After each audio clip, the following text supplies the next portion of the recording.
1 చీమలు, 2 చిన్న గుంటెళ్ళు, 3 మిడతలు, 4 బల్లి. మరి వీటిని గురించి మనము ధ్యానం చేద్దాం. మొదట చీమల గురించి. అవి చీమలు చూడండి, మన ఇళ్లలో కూడా వాటిని మనం చూస్తూనే ఉంటాం. చీమల గురించి తెలియని వాళ్ళు ఎవరైనా ఉన్నారా చెప్పండి? చీమల గురించి తెలియని వాళ్ళు ఎవ్వరు లేరు. చిన్న పిల్లలకు కూడా చీమల గురించి తెలుసు. ఎందుకంటే అవి మన ఇంట్లోనే నివాసం చేస్తూ ఉంటాయి. మనం ఎక్కడ పంచదార పెడతామో, ఎక్కడ బెల్లం పెడతామో, ఎక్కడ తినే ఆహార పదార్థాలు పెడతామో అక్కడే నివాసం చేస్తూ ఉంటాయి ఈ చీమలు. కాబట్టి ఈ చీమలకి ఎంత చక్కగా జ్ఞానం ఉన్నదో కదా. ఎంత చూడడానికి చాలా చిన్నవి, అల్పమైనవి, కానీ అది వచ్చి పుట్టినప్పుడు ఎంత సురుగ్గా ఉంటుందో కదా. పుట్టినప్పుడు ఆ ప్లేస్ అంతా కూడా కొంచెం కందిద్ది అనమాట. పుట్టినప్పుడు అది చిన్నదే చూడండి. అది ఊరకు మన చేతితో అట్లా అక్కడ దాని మీద వేసినట్టు ఊరనే చెప్పింది. అయినను కూడా అంట దానికి ఎంత జ్ఞానం ఉన్నదో చూడండి. చీమలకి ఎంత మిక్కిలి జ్ఞానం కలిగి ఉన్నదంట. మరి సామెతల గ్రంథం 6వ అధ్యాయము 6 నుంచి 11 వరకు కూడా మరి గట్టిగా మనం చదువుకుందాం. చీమల గురించి అక్కడ కూడా ఏమి రాస్తా ఉన్నాడో మరి దేవుడు లేఖన భాగాల్లో మనము చదువుకున్నాం. సామెతల గ్రంథం 6వ అధ్యాయం 6 నుంచి 11 వరకు కూడా అక్కడ చీమలను గురించి రాయబడింది అనమాట. 6వ వచనంలో మరి చీమల యొద్దకు వెళ్ళుము, వాటి నడకలు కనిపెట్టి జ్ఞానము తెచ్చుకొనుము. వాటికి న్యాయాధిపతి లేకున్నను, పై విచారణకర్త లేకున్నను, అధిపతి లేకున్నను, అవి వేసవి కాలమందు ఆహారము సిద్ధపరచుకొనును, కోత కాలమందు ధాన్యము కూర్చుకొనును. సో మరి ఎందాక నీవు పండుకొని ఎందుకు, ఎప్పుడు నిద్రలేచనువు, ఇంకా కొంచెము నిద్రించదనని, కొంచెము కునికదనని, కొంచెము నీవు చేతులు ముడుచుకొని పరుండదనని నీవు అనుకొనుచుందువు. అందుచేత దోపిడిగాడు వచ్చినట్లు దారిద్ర్యము నీ యొద్దకు వచ్చును, ఆయుధదారుడు వచ్చినట్లు లేమి నీ యొద్దకు వచ్చును. హల్లెలూయా. సీమకి మనల్ని పోల్చాడనమాట. సోమరి, మరి అది స్త్రీలైనా కావచ్చు, అది పురుషులైనా కావచ్చు, సోమరిగా ఉండే వాళ్ళని గురించి రాయబడింది అనమాట. చీమల యొద్దకు చేరి మనము జ్ఞానమును నేర్చుకోమంటానమాట. చీమలకి ఎంత జ్ఞానం ఉన్నది, అవి ఎంత తెలివైనవి, వాటికి ఎంత యూనిటీ ఉన్నది, అవి ఒకటితో ఒకటి ఎలాగ ఏకీభవిస్తున్నవి, అవి అని ఆ చీమల యొద్దకు వెళ్ళి మనల్ని ఏమంటున్నాడంటే జ్ఞానాన్ని నేర్చుకోమంటామన్నాడు. అవి నడతలు, వాటి నడతలు కనిపెట్టి జ్ఞానము తెచ్చుకున్నాము. వాటికి ఎవ్వరు కూడా మరి చెప్పేవాళ్ళు అంటే గైడ్ చేసేవాళ్ళు ఎవరు కూడా పై నుండి న్యాయాధిపతి కానీ పై విచారణకర్త కానీ వాటికి ఎవరు లేరన్నమాట. ఇదిగో నువ్వు ఇలా చెయ్యి, అలా చెయ్యి, ఇదిగో మరి అని చెప్పి ఎవరు కూడా చెప్పేవాళ్ళు కూడా పైన న్యాయాధిపతి లేరు, అధిపతి లేరు అన్నమాట గైడ్ చేయడానికి. అయినను కూడా అవి ఏం చేస్తున్నాయంట, వేసవి కాలమందు ఆహారము సిద్ధపరచుకును, కోత కాలము ధాన్యము కూర్చుకును. హల్లెలూయా. అవి వేసవి కాలంలోనే, వర్షాకాలం వర్షం పడతా ఉంటుంది కాబట్టి అవి బయటికి రాలేని తడుస్తాయి కాబట్టి అందుకని అవి ఏం చేస్తాయంట, వేసవి కాలంలోనే ఆహారాన్ని సమృద్ధిగా పోగు చేసుకొని స్టోరేజ్ చేసుకుంటాయి. హల్లెలూయా. కాబట్టి వాటిని ఎవరు చెబుతున్నారు, ఇప్పుడు వర్షాకాలం వస్తుంది, మీరు ఇప్పుడే చక్కగా ఆహారాన్ని సమృద్ధిగా స్టోర్ చేసుకోండి అని ఎవరు చెప్తున్నారు? అది ఎవరు కూడా గైడ్ చేయడానికి ఎవరు లేరంట. అక్కడ పై విచారణకర్త లేడు, అధిపతి లేదు. అయినా కూడా అవి వేసవి కాలంలోనే ఆహారాన్ని సమృద్ధిగా సమకూర్చుకొని మరి వర్షాకాలంలో చక్కగా అవి నిల్వ చేసుకొని తినడానికి ఏర్పాటు చేసుకుంటానే. ప్రియమైన దేవుని బిడ్డలారా, ఇక్కడ చీమల గురించి మనకు పోల్చి చెబుతున్నాడు. ఆ చీమలు ఎలాగ ఉన్నాయో మీరు అలాగా ఆ విధముగా చీమలలాగా జ్ఞానము కలిగి ఉండుడి అంటా ఉన్నాడు. లేని దరిద్రత ఎందుకు వస్తుంది ఆ కింద వచనాల్లో చెబుతా ఉన్నాడు. సో మరి ఎందాక పండుగలు చాలా మంది మరి పని చేయకుండా సోమరి నువ్వు ఎందాక పడుకుంటావు, ఎప్పుడు నిద్ర లేచను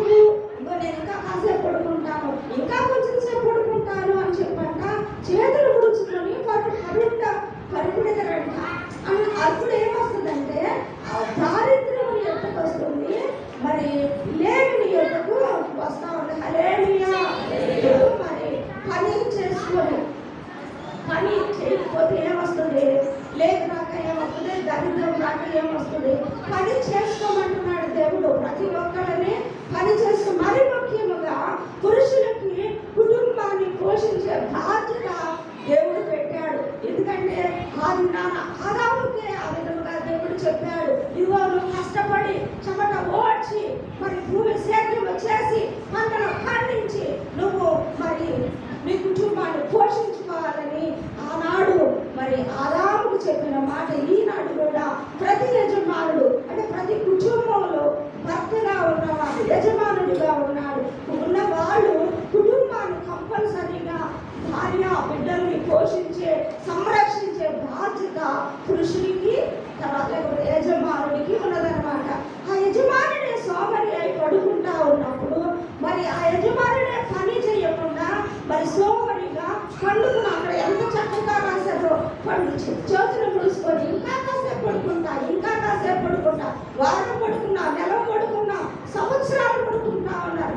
ఏమవుతా ఉన్నప్పుడు దరిద్రం రాకేమొచ్చింది, లేవు రాక ఏమొచ్చింది ప్రియులారా. కాబట్టి కుటుంబ యజమానుడు అనేది ఆ విషయంలో తప్పకుండా ఆ బాధ్యత అనేది తీసుకోవాలన్నమాట.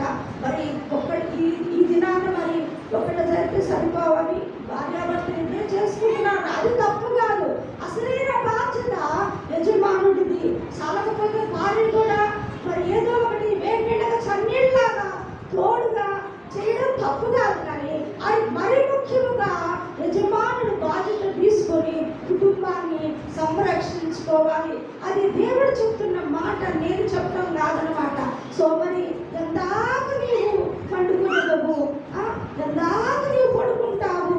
మరి అందుచేత నీకు దోపిడిగాడు వచ్చినట్లు దారిద్ర్యం ఎద్దుకు వచ్చింది, ఆయుధాలు వచ్చినట్లు లేమి నీ ఎద్దుకి వచ్చేసింది. ఇంకా లేమి దేవుడు ఏం చెప్పాడు మనకి? కీర్తన 23 ఏం చెప్పాడు? యెహోవా నా కాపరి, నాకు లేమి లేదు, లేమి కలుగుతా అన్నాడు. ఇక్కడ ఏం చెప్తున్నాడు? సోమరిగా ఉంటే లేదు నాకేమొచ్చింది? సోమరిగా ఉన్నప్పుడు, పని చేయకుండా ఉన్నప్పుడు, కష్టపడినప్పుడు లేదు నాకేమొచ్చింది? దరిద్రం నాకేమొచ్చింది? అక్కడైతే దేవుడు వాక్యం ఏమంటుంది? యెహోవా నా కాపరిగా ఉన్నప్పుడు నాకు లేమి కలుగదు. చూడండి 23:1 వచనంలో ఏమన్నాడు అక్కడ? యెహోవా నా కాపరి. హల్లెలూయా. అక్కడ దేవుడు మనకు అంత వాగ్దానం మనకి ఇస్తా ఉన్నాడు. ఆయన మనకు కాపరిగా ఉన్నప్పుడు, ఆయన మనకు తండ్రిగా ఉన్నప్పుడు, ఆయన మనకు యజమానుడిగా ఉన్నప్పుడు, ఆయన బిడ్డలుగా మనం ఉన్నప్పుడు ఆయనేమో నీకు అసలు లేమి లేదు, నేను అంతకాలము నీకేం కొదువ కాదు, మీరు నా బిడ్డలు, మీరు నా శ్వాసము, మీకు ఏది తక్కువ కాదు, కొరత కాదు, లేమి లేదు అని దేవుడు చెప్పింది. ఇక్కడ దేవుడు మనము కొన్ని చేసుకుంటాం అనమాట. మరి ఇప్పుడు పనికి వెళ్ళాల్సిన టైంలో పనికి వెళ్ళాలి, కష్టపడాల్సిన టైంలో కష్టపడాలి. ప్రియమైన దేవుని బిడ్డలారా, అది మనకు పోల్చుకుందాం. ఇక్కడ అవి వేసవి కాలంలోనే ఆహారాన్ని సమకూర్చుకొని స్టోర్ చేసుకుంటా ఉన్నాయి. మనమైతే ఏంటి అంటే మనకు బలం ఉన్నప్పుడు, మనకు శక్తి ఉన్నప్పుడు, యవ్వన బలంలోనే మనం కష్టపడి సంపాదించుకొని బ్యాంక్ బ్యాలెన్స్ చేసుకొని దాచిపెట్టుకొని కూడబెట్టుకొని మనము మరి చాలా మంది అంతే కదా, LICలో అలాంటివన్నీ ఎందుకు? మరి మనం వృద్ధాప్యంలో ఉన్నప్పుడు అంటే మన యవ్వన కాలంలో పని చేయగలం, కష్టపడగలము, మనకు ఆరోగ్యం ఉంటుంది, శక్తి ఉంటుంది, మనకు కండరాలు, ఎముకలు బలము దృఢముగా ఉంది. అప్పుడు మనం కష్టపడి ఏ పనైనా చేయగలుగుతాము. ప్రియమైన దేవుని బిడ్డలారా, దాదాపు 50-60 దాటితే ఇంకా కష్టపడే శరీరానికి కష్టపడలేని స్థితి అన్నమాట. ఎందుకంటే కష్టపడలేదు అన్నమాట, ఈ శరీరం అనేది సహకరించదు. అందుకని ఇక్కడ మనం నేర్చుకోవాల్సింది ఏంటంటే, వేసవిలోనే సీమలు ఏ విధంగా ఆహారాన్ని సమకూర్చుకొని ఆ యొక్క స్టోర్ చేసుకుంటున్నాయో, అదేవిధంగా మానవులకు దేవుడు చెప్తున్న మాట అందరికీ ఇది ఏదో ఒకళ్ళిగా చెప్తుంది. అందరికీ బైబిల్లో ఉన్న మాటలు ఏంటంటే అది అందరికీ చెప్తున్నట్టు అనమాట. అందుకని సోమరి నువ్వు జీవన ఎందుకు వెళ్ళి నువ్వు జ్ఞానము నేర్చుకో అని మనకు తెలియజేస్తున్నమాట. కాబట్టి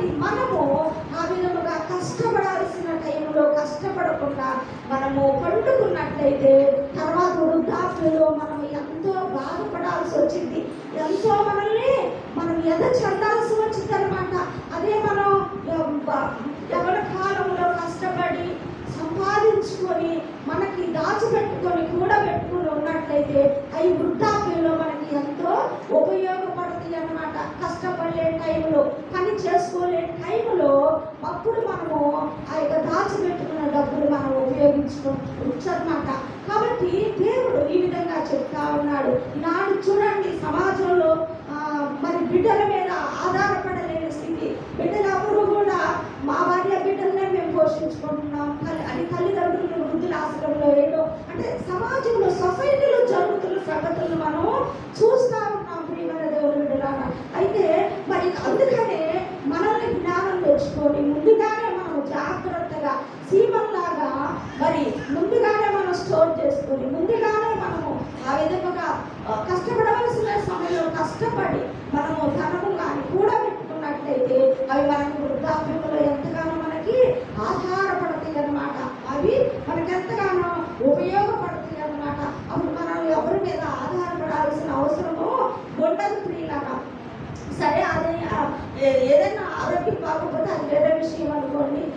అనారోగ్య పరిస్థితులు మంచిలో ఉన్నప్పుడు తప్పకుండా కన్న బిడ్డలు తప్పకుండా చూడాల్సిన బాధ్యత అనమాట.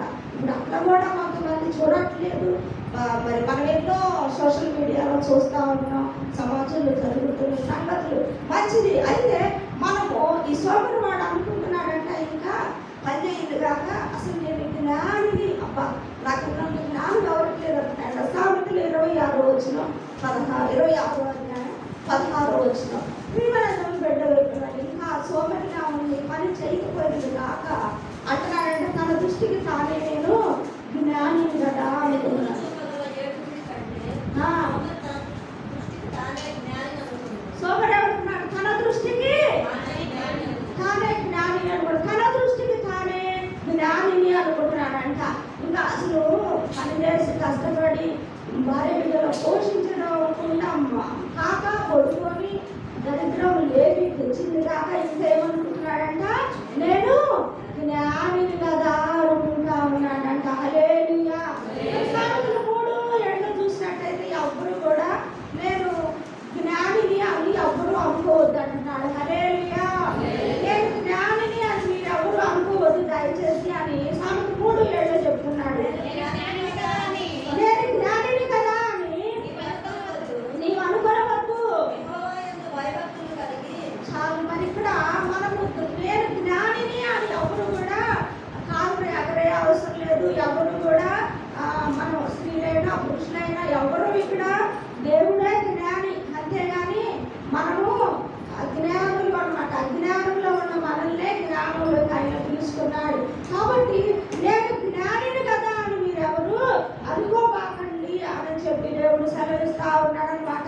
తర్వాత 8వ అధ్యాయం 14వ వచనంలో చూసినట్లయితే జ్ఞానము నేనే అని చెప్పి దేవుడే చెప్తున్నాడు. అక్కడ 8వ అధ్యాయం సామెతలు 8 ఆలోచన చెప్పుటయు లెస్సైన జ్ఞానము ఇచ్చుటయు నా వశము, జ్ఞానాధారము నేనే, పరాక్రమము నాదే. హల్లెలూయా. ఎవరంట జ్ఞానము? ఆలోచన చెప్పుటయు లెస్సైన జ్ఞానము ఇచ్చుటయు నా వశమై ఉన్నది, దేవుని వశములో ఉన్నది. నీకు జ్ఞానం ఇవ్వడానికి అది దేవుని వశములో ఉన్నది. మనము జ్ఞానం మీదే మరి దాదాపు చెప్పుకుంటా ఉన్నాం ఇదే సబ్జెక్టు మీద. మరి ఎవరైతే మంచి వాళ్ళు ఉన్నారో దేవుడు వాళ్ళకి జ్ఞానము, తెలివి, ఆనందము ఇస్తాడని కూడా ప్రసంగిగా మనం చెప్పుకున్నాం. ఇక్కడ కూడా చెప్తున్నాడు. మీకు చెప్పిన రిఫరెన్స్ నేను చెప్పకుండా చెప్తున్నా ఈ సబ్జెక్టు. మీరు మరి గమనిస్తున్నారో లేదో కానీ ఆలోచన చెప్పుటయు లెస్సైన జ్ఞానము నిచ్చుటయు నా వశము, జ్ఞానాధారము నేనే, పరాక్రమము నాదే. హల్లెలూయా. జ్ఞానము నీవే, నీతియు నీవే, శుద్ధియు నీవే, విమోచన నీవే. జ్ఞానము నీవే, నీతియు నీవే, శుద్ధియు నీవే, విమోచన నీవే.